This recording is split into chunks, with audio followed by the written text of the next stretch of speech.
Halo teman-teman, selamat pagi. Baiklah, di video kali ini saya akan menjelaskan tentang populasi, sampel, dan teknik sampling dalam statistika.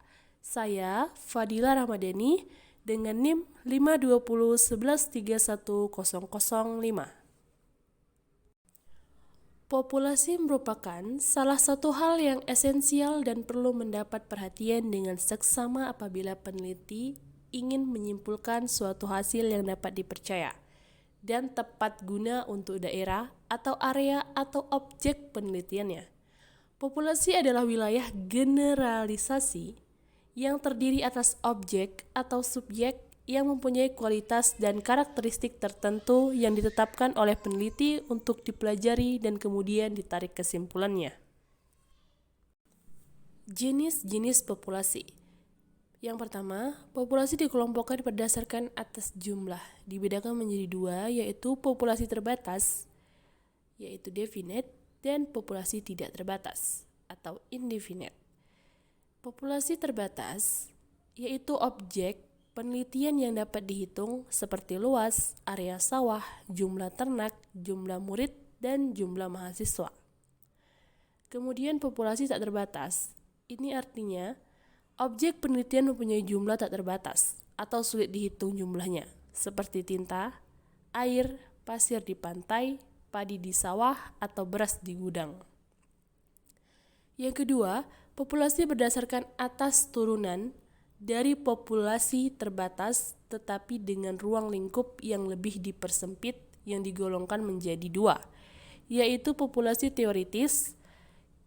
Populasi yang diturunkan dari populasi terbatas memungkinkan hasil penelitian berlaku untuk lingkungan populasi yang lebih luas.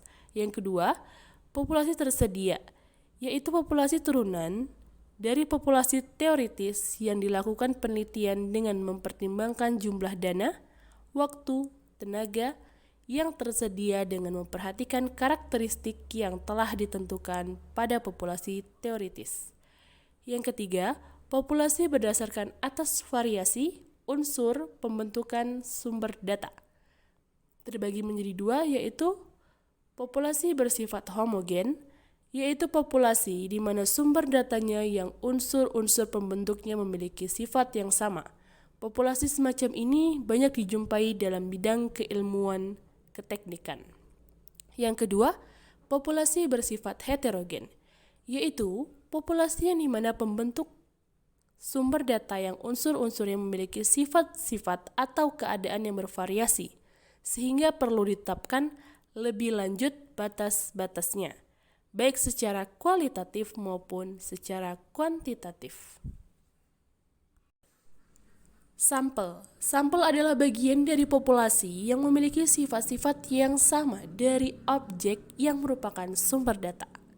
Secara sederhana, sampel adalah sebagian dari populasi yang terpilih dan mewakili populasi tersebut. Terdapat dua syarat yang harus dipenuhi dalam prosedur pengambilan sampel, yaitu sampel harus representatif atau mewakili dan besarnya sampel harus memadai menurut Atherton dan Klimek pada tahun 1982. Ciri-ciri sampel. Yang pertama, sampel dipilih dengan cara hati-hati dengan menggunakan cara tertentu dengan benar. Yang kedua, sampel harus mewakili populasi, sehingga gambaran yang diberikan mewakili keseluruhan karakteristik yang terdapat pada populasi. Yang ketiga, besarnya ukuran sampel hendaklah mempertimbangkan tingkat kesalahan sampel yang dapat ditoleransi dan tingkat kepercayaan yang dapat diterima secara statistik. Teknik sampling. Teknik sampling merupakan teknik pengambilan sampel untuk menentukan sampel yang akan digunakan dalam penelitian. Terdapat berbagai teknik sampling yang digunakan. Macam-macam teknik sampling. Yang pertama ada probability sampling, yaitu pengambilan sampling berdasarkan peluang.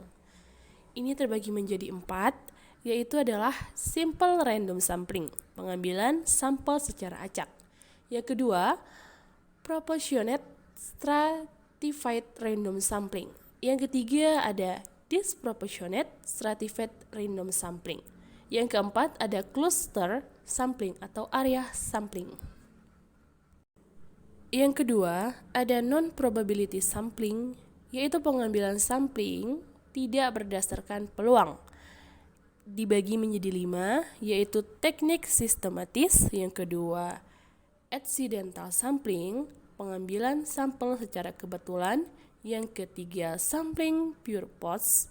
Yang keempat sampling jenuh. Dan yang kelima snowball sampling atau pengambilan sampel seperti bola salju. Baiklah, hanya sekian penjelasan saya tentang populasi, sampel, dan teknik sampling. Terima kasih telah menyaksikan video ini. Saya ucapkan selamat pagi.